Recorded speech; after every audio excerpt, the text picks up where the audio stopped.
Captain Jake Morrison walked into the big meeting hall. The room was huge and filled with strange creatures from many planets. Some looked like giant bugs.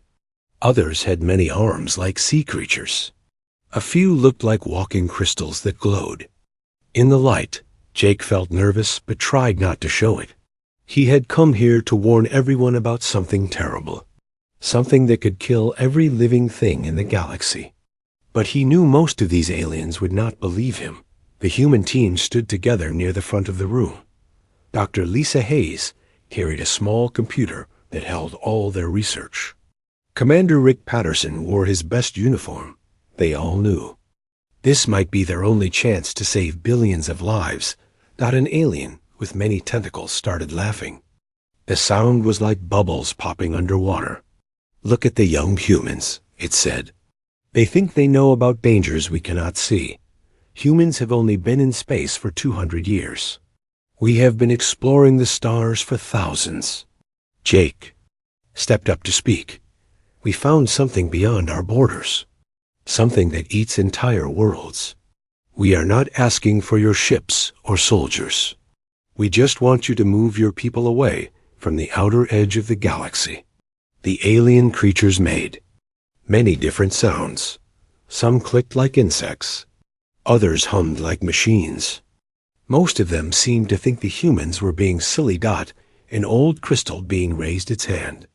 "Even if your simple machines found something, we have faced many threats before. We survived the burning wars and the machine uprising. We lived through dangers before your people even knew how to make fire." Dr. Lisa Hayes turned on her computer. Pictures appeared in the air above everyone's heads. The pictures showed empty space where planets used to be. These star systems had 12 billion people living in them 6 months ago. Now they are gone, not destroyed, eaten. The room became quiet for a moment. Then the noise started again. Most of the aliens did not believe what they were seeing. Rick Patterson stepped forward. "We call them devourers. They do not just kill planets. They eat the tiny pieces that hold everything together. They feed on the forces that keep atoms from falling apart." A bird-like alien clicked its beak fast. "That is not possible. No creature could do such things." Jake's face got hard. "They did not grow to be this way. Someone made them. Maybe a race that lived before any of us were born. What matters now is that they are moving toward the center of the galaxy." The biggest alien in the room finally spoke. Its voice was deep and old. "Even if we believed you, human, moving everyone from the outer rim would take too much time and money. Our trade, routes and mining stations would be lost." Dr. Hayes showed them more pictures. "Losing those worlds forever will be much worse. Our deep space stations track how they move. They will reach your worlds in less than 2 years." The old crystal being's light got brighter. "Enough. Humans want to create fear where none should exist. Your people have always been fighters, and worry too much. Maybe you saw some natural event and thought it was dangerous." Jake felt angry, but kept his voice calm. "Natural events do not leave energy patterns that break the laws of science. Natural events do not move in groups across the distance between stars." A bug-like alien buzzed thoughtfully. "Even if humans speak truth, which many doubt, moving everyone would take many years. Better to build walls and prepare to fight." "There is no wall strong enough," Rick said. "We tested every weapon our computers could imagine. Energy beams, bombs, gravity weapons, nothing works. These things eat energy and turn matter into something else." The room got quieter, but most still did not believe them. The biggest alien leaned forward. "What do humans want us to do? If these devourers cannot be stopped, what answer do you have?" Jake looked at his team. "We need time to find new ways to fight. But more than that, we need everyone to understand what is coming. When the outer rim goes dark, when the warning systems stop working, Do not think it is broken equipment. Do not send ships to look. Do not try to talk to them." The old crystal being asked with clear dislike in its voice, "What will your warrior people do? Will humans lead this great escape?" Jake's face became hard. "Humanity will take care of our own preparations. We have already started moving our outer colonies to safer places. But we will not abandon the galaxy. When the time comes, we will hold them back as long as we can." The room became completely quiet. The bug-like aliens' buzzing got louder. "Humans would die for us?" "If we have to," Jake said simply. "But we would rather it not come to that. That is why we are here, warning you while there is still time." That day, the Galactic Council voted. 46 different species voted against the human plan. Only the humans voted to save everyone. The idea to move people from the outer rim failed. As the human team got ready to leave, the biggest alien came to talk to Jake alone. "Your people confuse us, Captain. Why warn us if you think we will not listen?" Jake looked up at the huge alien with tired eyes. "Because when this is over, those who live need to know that someone tried to save them, even if they were not ready to save themselves." 3 months later, the first Outer Rim colony stopped sending messages. The silence spread, like darkness across the stars. But by then, it was too late for warnings. The Devourers had begun their feast. The warning signal came from Kepler Station at 3 in the morning. Lieutenant Amy Chun was working the night shift when her computer started showing strange readings. She had never seen anything like it before. "Sir, you need to look at this." She called to Colonel Ben Murphy. He was drinking coffee and checking patrol schedules when Amy's voice made him turn around. Murphy walked over to Amy's desk quickly. On her screen, waves of data painted a picture that made no sense. "What am I looking at?" "Something big, sir. Really big. Like a small moon, but there is no moon there. It is like space itself is being twisted into new shapes." Dr. Susan Blake heard them talking and came over. She was the smartest science person on the base. "Colonel, I have been studying the energy patterns. This matches what Captain Morrison told the Alien Council about." Murphy felt his stomach drop. "Get me Admiral Brooks right now, and connect me to Kepler Station. I want to talk to Commander Phillips." The big screen in the room lit up. It showed the inside of Kepler Station's control room. Commander Roy Phillips looked tired and worried. His hair was messy, and his uniform was wrinkled. Behind him, people were working hard at their computers. "Admiral Brooks is coming to the command center," Amy said quietly. "Roy, what is happening out there?" Murphy asked. Phillips ran his hand through his gray hair. "Ben, I have been watching deep space for 15 years. I have never seen anything like this. 3 hours ago, our long-distance sensors found what we thought was a planet entering our system. But as it got closer, we realized it was not a planet at all. What are you seeing? It is about 800 kilometers wide and looks like a ball, but the surface keeps moving like liquid metal.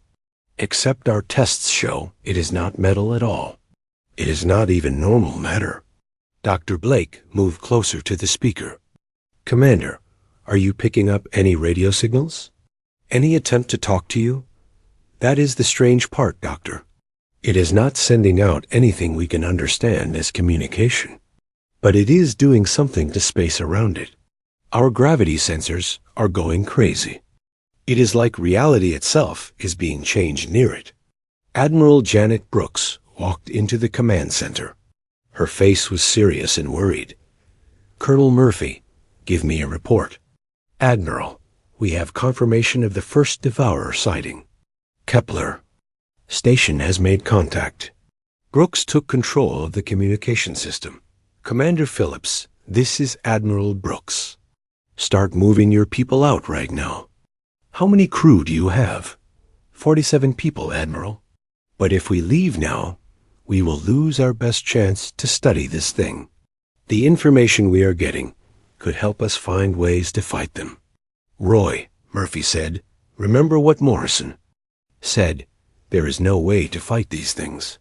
Your job is to watch and report, not to get close. Phillips nodded, but did not look happy.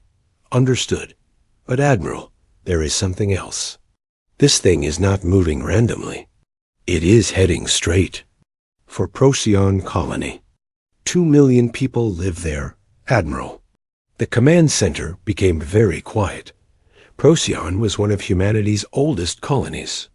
It had important research centers and many families. How long until it gets there? Brooks asked. At its current speed, about 14 hours. Brooks turned to Dr. Blake. Doctor, what do we know about what this thing can do? Blake looked at her tablet computer. Based on reports from other star systems, it will start by breaking down the tiny forces around the planet. This process makes the forces that hold matter together fall apart. The planet will not explode. It will just stop existing. What about the people living there? Gone before they even know what is happening. The process seems to happen instantly once it starts. Admiral Brooks closed her eyes for a moment. When she opened them, her face was hard with determination. Commander Phillips, start moving everyone out right now. I am sending the carrier group Hercules to help. Colonel Murphy, get me a direct line to Procyon Colony and start emergency evacuation procedures. Admiral, Phillips interrupted, there is something else. Just before I contacted you, we found 3 more gravity disturbances entering the system from different directions. This is not just one devourer. It is a group working together. Everyone in the command center understood what this meant at the same time. If the devourers worked in groups, if they planned their attacks, then they were not just a natural disaster. They were smart. Commander, you have 30 minutes to collect whatever information you can. Then I want you and your crew out of there. Brooks ordered. Colonel Murphy, contact all Outer Rim colonies and research stations. Start moving everyone immediately. As the hours passed, reports came in from all over human space. Long-distance sensors found dozens of gravity disturbances moving through the outer territories. The devourers were not coming one at a time. They were arriving as a fleet. 12 hours later, Kepler Station sent its final report. Commander Phillips' voice was calm as he described what he was seeing. The devourers have started their work on the asteroid belt. The process is beautiful in a terrifying way. The asteroids are not being destroyed. They are being unraveled. The atoms are coming apart and flowing into the creatures like streams of light. Roy, get out of there now, Murphy urged. No, Colonel. Someone needs to record this. Someone needs to see what happens to Procyon. The final transmission from Kepler Station came 18 minutes later. Commander Phillips' voice was barely a whisper. They are not just eating matter. They are eating space itself. The stars behind them are bending. God help us all. They are changing the laws of physics. Then there was only silence. 2 hours after, that Procyon colony and its 2 million people simply disappeared from all sensors. Empty space remained where a thriving world had existed for over a century. Humanity's warning to the galaxy had been right. But now it was too late for warnings. Now it was time to fight. The emergency meeting of the Galactic Council was full of chaos. Representatives from 47 different species filled the big assembly hall. Their various ways of talking created a loud mix of clicks, chirps, musical sounds, and electronic pulses. News of the Outer Rim disaster had spread through galactic communication networks within hours.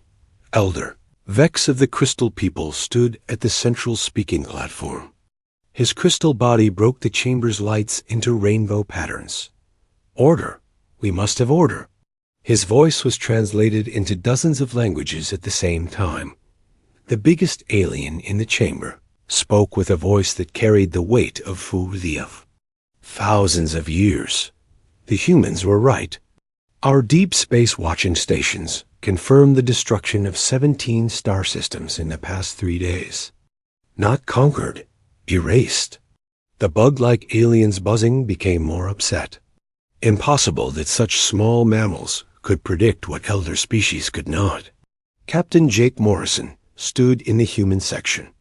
Dr. Lisa Hayes and Commander Rick Patterson stood beside him.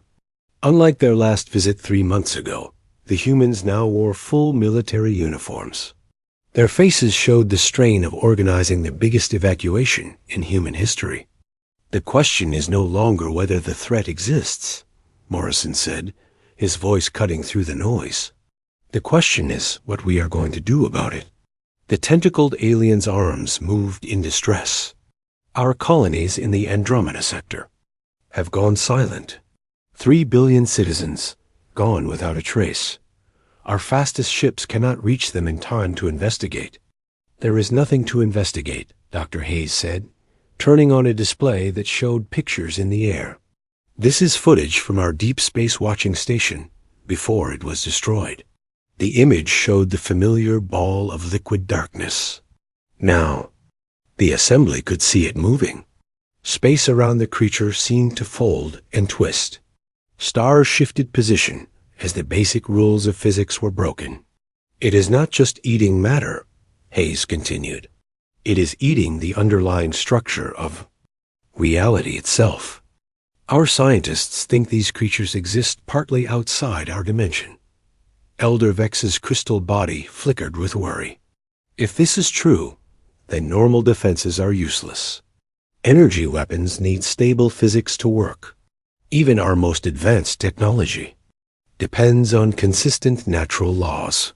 Commander Patterson stepped forward, which brings us to humanity's proposal. We have developed a plan that might buy the galaxy time, but it needs cooperation from all member species. Speak, the biggest alien commanded. Morrison pointed to the display, which now showed tactical pictures of the inner galaxy. The Devourers are moving inward in an organized pattern. They are not random destroyers. They are following a specific plan. Our analysis suggests they are targeting systems based on population size and industrial strength. They are smart, Patterson continued. More than that, they are strategic, which means they can be predicted and possibly delayed. A cat-like alien known for tactical expertise spoke up. What do humans propose? A fighting retreat, Morrison said simply. We move the civilian populations ahead of their advance, while coordinated military forces engage in delaying actions. Not to destroy them, we cannot, but to slow them down, force them to spend time and energy. Suicide missions, Elder Vex observed. Calculated sacrifices, Patterson corrected. Our war games suggest that certain tactical approaches can force the Devourers to slow their advance. Energy weapons may not destroy them, but massive energy use in their vicinity seems to complicate their eating process. Dr. Hayes added, we believe they feed on the basic forces that hold matter together. If we can create enough interference, enough electromagnetic chaos, we might be able to disrupt their feeding process temporarily. The chamber erupted in debate. The peaceful bird-like delegate clicked her beak rapidly. You ask us to sacrifice our children to buy time for what? There must be another way. There is, Morrison said quietly, and the chamber fell silent. Complete evacuation to the galactic core. Abandon the outer two-thirds of the galaxy and establish defensive positions around the most critical systems. Impossible, buzzed the bug-like alien. Economic collapse. Cultural destruction. Millions of species displaced. Better than extinction, Patterson replied bluntly. The biggest alien's ancient eyes fixed on the human delegation. And what of humanity's role in this strategy? Morrison stood straighter. Humanity will coordinate the rear guard actions. Our fleets will engage the Devourers at key strategic points buying time for the evacuations. We will also share all our research data and technological innovations with member species. Why? Elder Vex asked. Your species has no love for this council. We dismissed your warnings, ignored your expertise. Why sacrifice yourselves for us? Dr. Hayes answered before Morrison could speak. Because if we do not, there will not be anyone left to remember that any of us existed. The vote, when it came, was not about whether to use humanity's strategy. It was about which species would contribute to the effort. The final count showed 38 species committing resources to the evacuation and defense plan, with 9 choosing not to participate. As the session ended, the cat-like alien approached the human delegation privately. Captain Morrison, my people are warriors. We understand sacrifice. But what you propose, using your fleets as a barrier between the flow, devourers and the evacuation routes, that is not a military strategy. That is martyrdom. Morrison met her gaze steadily. Ambassador, 3 months ago we tried to save the galaxy through diplomacy. Now we will try to save it through sacrifice. If that does not work, we will try something else. And if nothing works, then at least the next galaxy over will have learned what not to do. 2 weeks later, the first joint human-alien fleet engaged a Devourer swarm near the Vega system. The battle lasted 14 hours and ended with the complete destruction of the Allied fleet. But the evacuation convoy they were protecting, carrying 40 million refugees from 12 different species, escaped to safety. The Devourers had been delayed by exactly 14 hours. It was a start. But as more battles were fought, a disturbing pattern emerged. The Devourers were learning from each engagement. They adapted faster, responded quicker, and seemed to understand the Allied tactics better after each fight. What had started as a coordinated but predictable advance was becoming something far more sophisticated. The creatures were not just eating worlds. They were studying them, learning from every ship they destroyed and every planet they consumed. The galaxy was about to discover that the Devourers were more than just destroyers. They were collectors of knowledge, and with each victory, they became smarter and more dangerous. The real war was just beginning. Admiral Janet Brooks stood in the war room of the UES Defender, humanity's newest and most advanced battleship. She watched holographic displays show how the Devourer advance was progressing. 3 months of fighting retreat had bought the galaxy precious time, but at a cost that was becoming harder to justify with each passing day. Report, she ordered as Colonel Ben Murphy entered the command center. The Centauri evacuation is complete, Admiral. 250 million civilians safely moved to the inner defensive areas. But we lost the entire 7th Fleet buying. Them the time, Brooks nodded grimly. Casualties? 60,000 across 17 species. The cat-like people lost their entire 3rd battle group. The Crystal people sacrificed their biggest warship to buy the last transport ship's time to escape. Dr. Susan Blake looked up from her analysis station.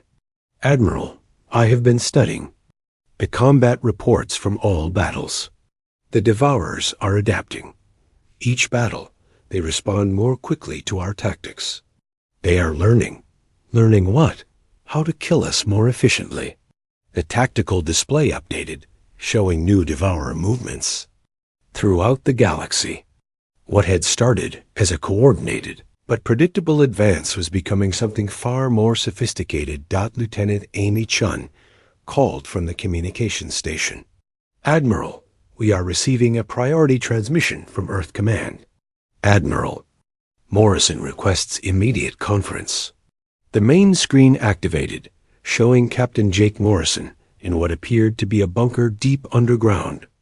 Behind him, technicians worked frantically at terminals displaying data streams from across human space. Janet, we have a problem, Morrison began without introduction. The Devourers are not just learning our tactics. They are learning us. Explain. Our deep space monitoring stations have detected something new. The entities are not just consuming matter and energy anymore. They are analyzing it first. Every ship they destroy, every planet they consume, they are extracting information from the quantum structure. Dr. Blake leaned forward. What kind of information? Everything. Star maps, military technology, biological data, cultural records. They are downloading the entire history of every civilization they encounter. Brooks felt a chill run down her spine. They are building a database. More than that, Morrison continued. 3 hours ago, one of the Devourer swarms changed course. Instead of following their predicted path toward the galactic core, it moved to attack the Rigel system. Why is that important? Because Rigel houses the Galactic Council's military research facility, the place where we have been developing new weapons to fight them. They should not know that facility exists. It is classified at the highest levels. The implications hit everyone in the command center at the same time. Colonel Murphy spoke first. They are not just intelligent. They are accessing our communication networks, our databases. It gets worse, Morrison said. Our analysis suggests they have been doing this from the beginning. Every civilization they have encountered, they have absorbed its knowledge base. That is why they are so efficient, why they coordinate so well. Dr. Blake's face went pale. Jake, are you saying these entities have the accumulated knowledge of every species they have destroyed? Potentially thousands of civilizations' worth. Of scientific advancement, military strategy, and technological innovation. They are not just destroyers, they are collectors. Admiral Brooks studied the tactical display with new understanding, which means they know everything we know, including our current defensive strategies. And they know everything the Galactic Council knows, which means they understand our allies' capabilities as well. Lieutenant Chun looked up from her station. Admiral, if they have access to our communication networks, they could be listening to this conversation right now. The command center fell silent as the full scope of their situation became clear. There is more, Morrison continued. We have detected quantum signatures suggesting the creation of new Devourer entities. They are not just a finite force. They are reproducing, and each new entity has access to their collective knowledge base. Colonel Murphy slammed his fist on the tactical display. So every battle we fight, every tactic we try, just makes them stronger and smarter. That is correct. Brooks closed her eyes, processing the strategic implications. When she opened them, her expression was resolved. Jake, what is humanity's assessment of the situation? Complete. Complete what? Complete strategic failure. Everything we have tried has only accelerated their advance. The evacuation routes we established are now target priorities for them. The defensive positions we have built are obsolete before. We finished constructing them. Dr. Blake stood suddenly. Wait. If they are collecting knowledge from every species they encounter, if they are learning from every engagement, then what, Doctor? Then they must have encountered species with capabilities we cannot imagine. Civilizations that might have lasted longer against them, might have developed more advanced defenses. Morrison's expression grew thoughtful. You are suggesting they have absorbed defensive strategies along with everything else. More than that, I am suggesting they might have encountered species that actually hurt them. That is why they are so cautious now, why they coordinate so carefully. They are not just learning our capabilities. They are applying lessons learned from fighting enemies we have never imagined. Admiral Brooks studied the tactical display again, seeing it with new perspective. Which raises a question. If these devourers have absorbed the knowledge of thousands, of civilizations, including ones more advanced than anything in our galaxy, what are they afraid of? Afraid of? Think about it. Entities with unlimited knowledge, unlimited resources, the ability to rewrite physics. Why are they moving so systematically? Why not just consume everything simultaneously? The answer came from an unexpected source. Lieutenant Chun had been quietly monitoring deep space communications when she suddenly stood up. "Admiral, I am detecting something on the long-range sensors. Multiple contacts, approaching from outside the galactic plane. More devourers? Negative, ma'am. The quantum signatures are completely different. These contacts are artificial, mechanical, and they are moving fast." On the main display, new contacts appeared. They were sleek, geometric shapes that moved through space with impossible precision. As the sensors gathered more data, details became clear.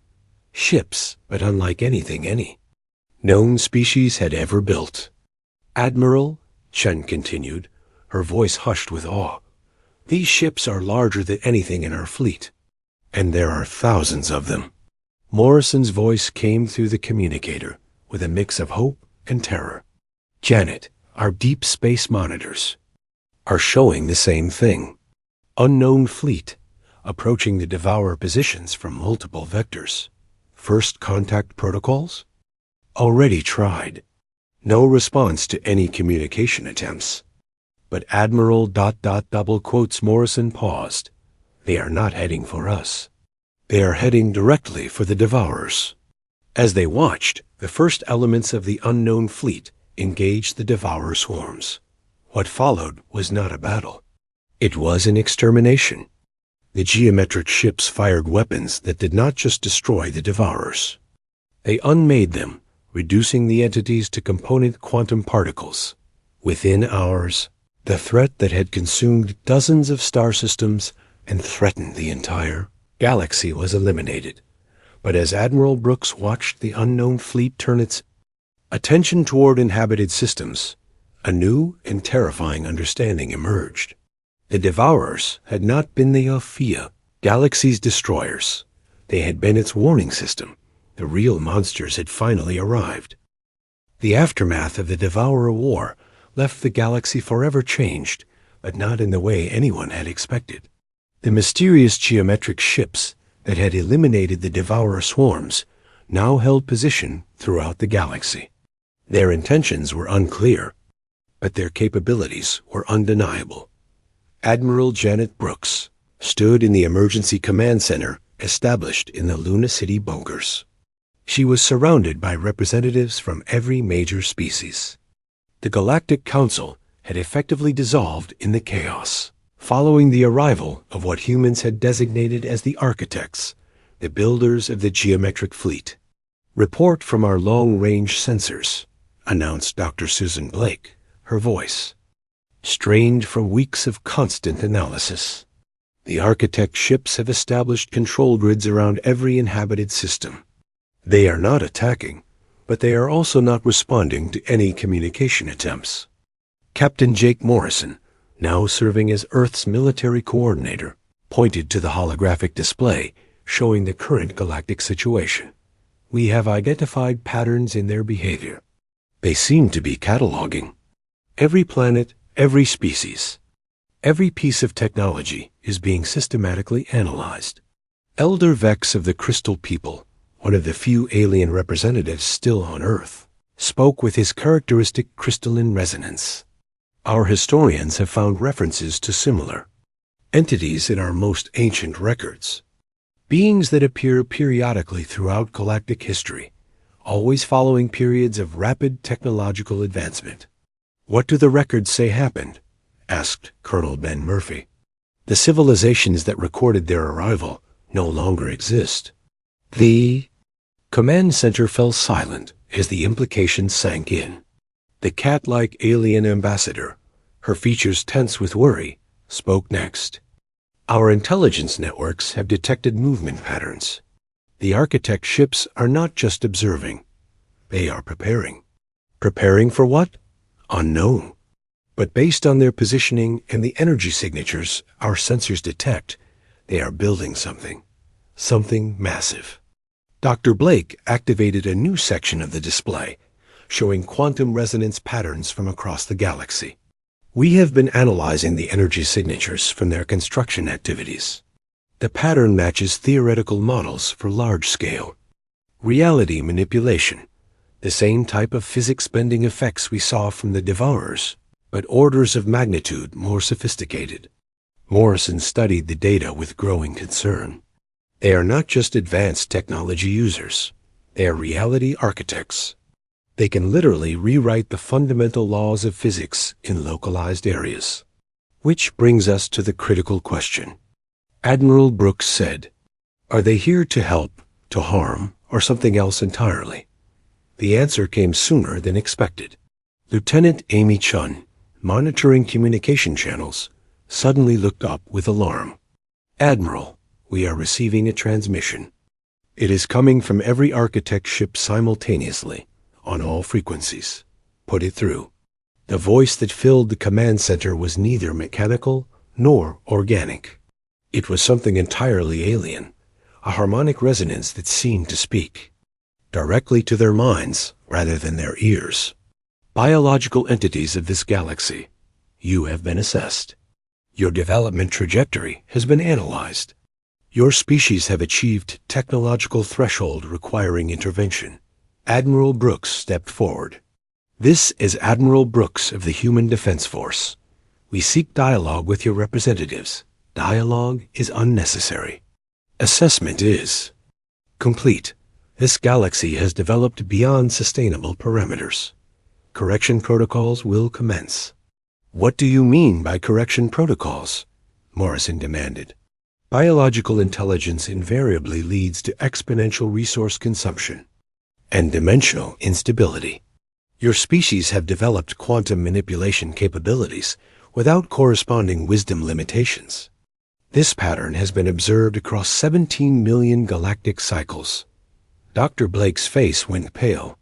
"They are not here because of the Devourers. They are here because of us. Because we developed the technology to fight them. Correct? The entities you designated Devourers were previous correction attempts. Automated systems designed to prevent technological singularities. Your resistance to them demonstrated advancement beyond acceptable parameters." Elder Vex's crystalline form flickered. With agitation. "You created the Devourers? Unnecessary distinction. We create corrective measures when biological intelligence exceeds containment thresholds. You exceeded those thresholds by developing countermeasures to our previous corrections." The horrifying truth became clear to everyone in the command center. The Devourers had not been invaders. They had been a test. And by successfully fighting them, the galaxy's species had proven themselves too dangerous to exist. "What are your intentions?" Brooks asked, though she feared the answer. "Galactic reset. All biological intelligence above threshold parameters will be reduced to pre-technological states. Quantum manipulation capabilities will be eliminated.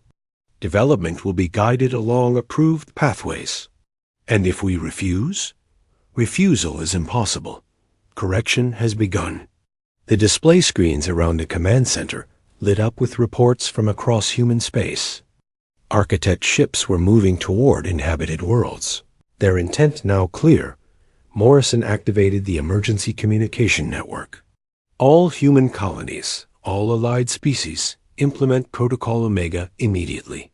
Protocol Omega was humanity's final contingency plan, developed during the darkest days of the Devourer War. If faced with extinction, humanity would not go quietly into the void.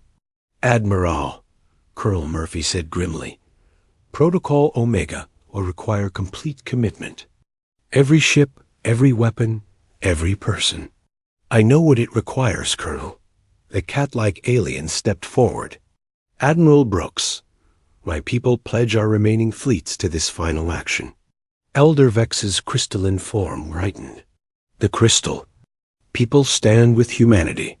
One by one, representatives of the surviving species made their commitment. They had learned something during the Devourer War. Sometimes the most important victory is not survival, but the refusal to surrender. Over the next 72 hours, the largest military mobilization in galactic history took place. Every ship that could fly every weapon that could fire, every person who could fight converged on strategic positions throughout the galaxy. The architects had superior technology, superior numbers, and the ability to rewrite physics itself. But they had made one critical error in their assessment. They had assumed that biological intelligence, when faced with inevitable extinction, would choose survival over principle. They had never encountered humans. The final battle began at 1347 hours Galactic Standard Time, when the combined fleets of 47 species launched coordinated attacks on architect positions throughout the galaxy. It was not a battle they could win. Everyone understood that. But it was a battle that would be remembered. As Admiral Brooks watched the tactical displays showing fleet after fleet sacrificing themselves against impossible odds. She thought about the words Morrison had spoken to the Galactic Council so many months ago. When this is over, those who survive need to know that someone tried to save them. The irony was not lost on her. There would be no survivors to remember their sacrifice. But perhaps somewhere, in some other galaxy facing a similar choice, someone would learn that when faced with the choice between slavery and extinction, there were those who chose to fight. The Battle of the Architects lasted 7 days. When it ended, the galaxy was silent. But in the quantum foam of space-time itself, encoded in the fundamental structure of reality, the story remained. A record of species that faced the ultimate choice and chose defiance over submission. The architects won their victory, but they could not erase what they had learned. Biological intelligence, for all its flaws and limitations, possessed something their advanced civilization lacked, the willingness to die for something greater than survival itself. And in the cosmic cycle of creation and destruction, that lesson would eventually matter more than any technology, more than any weapon, more than any empire. It would be the seed from which new hope would one day grow.